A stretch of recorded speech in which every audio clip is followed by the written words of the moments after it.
Salve a tutti ragazzuoli e benvenuti in questo nuovo episodio di Metal Caffè. Oggi parliamo di Memento Mori, il nuovo album dei Marduk. Attesissimo, se ne è parlato tantissimo e finalmente ho avuto il tempo e il modo di ascoltarlo per bene e di scrivere un po' qual è la mia opinione sull'album. Per chi fosse nuovo al canale, ricordo che in Metal Caffè non si fanno recensioni, semplicemente io vi parlo di un album o di un argomento in alcuni casi che riguarda il mondo del metal, in particolare il mondo del metal estremo, con alcune eccezioni a volte, e instauriamo un discorso che ovviamente proseguirà nei commenti, in modo proprio da dare l'idea di un caffè letterario quasi, in questo caso un caffè discografico, non so come chiamarlo. Quindi sentitevi liberi di esprimere la vostra opinione nel rispetto di tutti, ma mi raccomando, instauriamo un bellissimo discorso come sempre. Fatta questa doverosa premessa, direi di cominciare con il video. Allora, parlare dei Marduk e andare a ripercorrere tutta la loro storia sarebbe oltremodo prolisso e praticamente inutile, poiché sono una band talmente famosa, talmente conosciuta, talmente importante nel panorama non solo black ma estremo in generale, che sarebbe veramente anche riduttivo quello che potrei dirvi. Quindi mi limiterò a dirvi qual è stata la mia esperienza con questa band e che cosa penso dei loro precedenti dischi, dei loro precedenti lavori. I Marduk debuttano nel 1992 con il disco Dark Endless, un disco che va ad infilarsi appieno in quel filone death metal svedese che tanto andava a quei tempi e che appunto era abbastanza lontano dal sound black metal al quale poi i Marduk stessi ci hanno abituato. Infatti, sebbene Dark Endless fosse in realtà un disco anche abbastanza riuscito e ben fatto, si tende a pensare ai Marduk all'inizio della carriera dei Marduk con il loro secondo disco, Dose of the Unlight.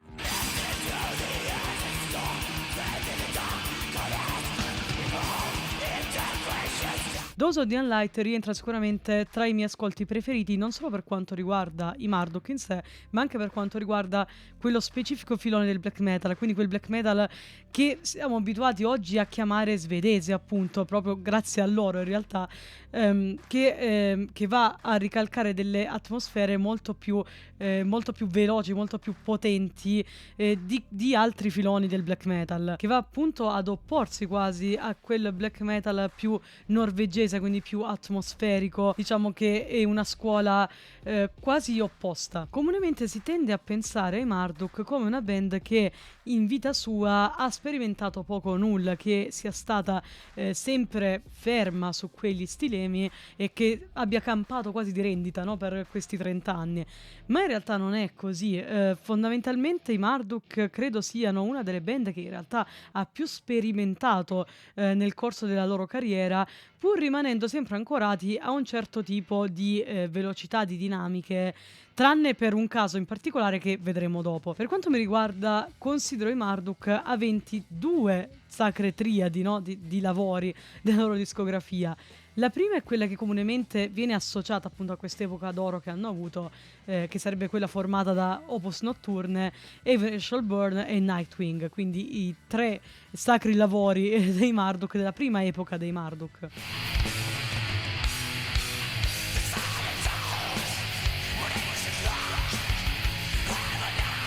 E poi c'è la seconda triade che ovviamente a livello puramente soggettivo è anche la mia preferita.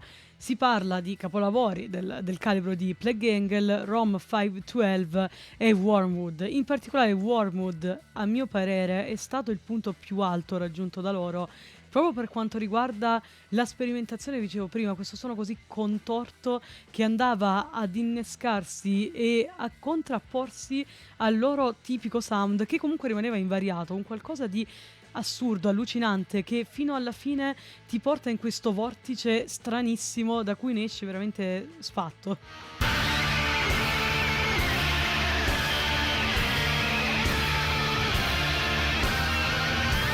Ovviamente questi sono solo miei pareri soggettivi, miei gusti personali, perché mi rendo conto che probabilmente a livello oggettivo il loro apice è stato Rom 512, un capolavoro che difficilmente è stato scalfito anche da altri dischi dello stesso filone.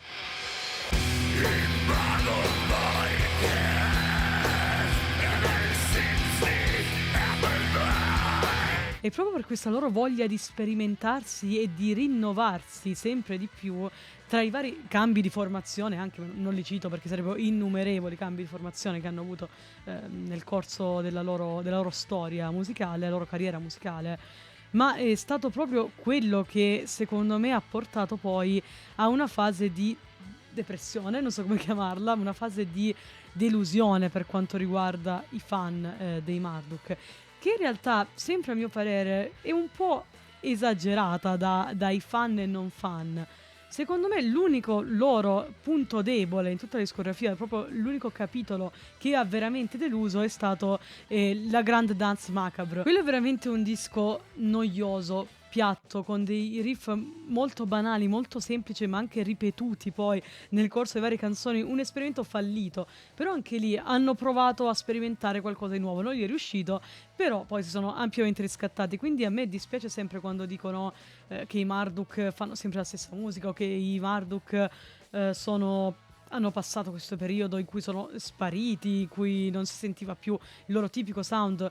In realtà non è vero, cioè sempre a mio parere non è vero, è stato un periodo veramente molto corto e parliamo di una band che ha 30 anni, forse di più sulle spalle, ragazzi, quindi penso sia normale in così tanti anni, così tanti dischi avere almeno un capitolo, insomma, deludente. Ma parliamo comunque di una band che ha innovato, sperimentato e che ha influenzato innegabilmente il genere non solo del loro filone, ma il black metal, l'extreme metal in generale negli ultimi 15-20 anni, quindi siamo a dei livelli veramente alti. Un altro capitolo, l'ultimo capitolo deludente che hanno avuto i Marduk, che però ho scoperto che in realtà è più una cosa solo mia, che ho percepito solo io, a quanto ho capito invece le persone l'hanno apprezzato, è stato il loro penultimo disco, Victoria, quindi quello del 2018, che non mi è piaciuto affatto. Sicuramente riportava un po' il loro sound delle origini, ma ho trovato i riff veramente molto banali, le vocals anche non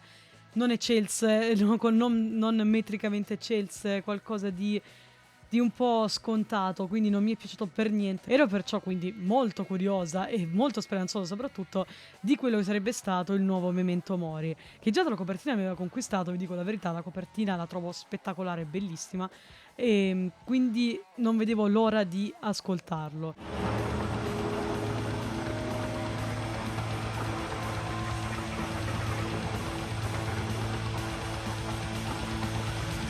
Per quanto riguarda, ecco, il lavoro in sé, Memento Mori, si ritorna ad un sound certamente diretto come sempre, ma più oscuro e contorto, come i lavori che vi ho citato prima, come Rom 512 e Warwood, non a quei livelli, quindi non così contorto, ma sicuramente più complesso e meno banale di Victoria. Ci sono infatti questi synth che vanno a ricreare un'atmosfera funerea, da funerale appunto, e un lavoro di rallentamenti che sono sicuramente pochi, ma funzionali e adatti al momento. Per il resto il disco rimane un disco molto diretto, molto più diretto rispetto ai lavori citati prima, ma sicuramente non scontato e banale. Quello che vi dicevo anche prima, che apprezzo maggiormente dei Marduk, è la loro continua voglia di rinnovarsi.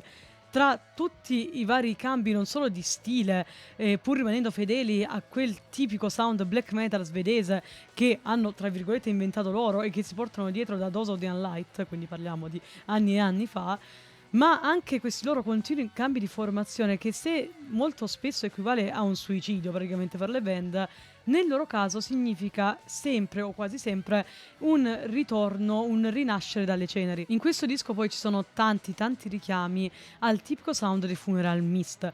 Per ovvie ragioni che però spiego ovviamente per chi non lo sapesse, il frontman dei Marduk è il principale, probabilmente unico a quanto ho capito, compositore dei Funeral Mist. E i Funeral Mist sono tornati in auge da qualche anno, nel 2018 appunto, in concomitanza con il penultimo disco dei Marduk, e ovviamente probabilmente è stato molto influenzato nel songwriting da quello dei Funeral Mist. E amando io questo tipico sound alla Funeral Mist, ho apprezzato tantissimo e sono stati tra i miei brani preferiti Blood of the Funeral in primo luogo, con questa intro bellissima in cui si sente questa pala, no, che scava la terra in preparazione dell'immersione nella bara, e della bara immagino. e appunto questi arrangiamenti orchestrali alla fine del brano, che poi però rimane nella parte centrale del brano, un brano velocissimo e sparato a 1000, bellissimo.